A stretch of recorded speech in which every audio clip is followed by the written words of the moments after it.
Во тек е реконструкција на улицата Џумајска во скопската населба Козле, каде се изведуваат градежни работи на делница дулга 517 метри, што се протега од улицата Леринска до улицата Братфорд. Од општина Карпош информираат дека проектот опфаќа целосна обнова на коловозот, поставување нов асфалт, замена на рабниците, реконструкција на долниот строј. Со овие зафати се очекува значително подобрување на безбедноста во сообраќајот и олеснување на секојдневното движење на жителите во овој дел од општината. Инвестицијата за реконструкцијата изнесува околу 15 милиони динари, средства обезбедени од Министерството за транспорт, додека реализацијата на проектот е во надлежност на општина Карпош.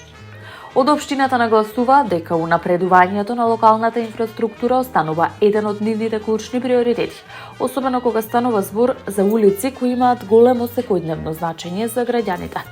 Овој проект е дел од пошироката стратегија за постепена обнова на уличната мрежа и создавање поуреден и пофункционален урбан простор.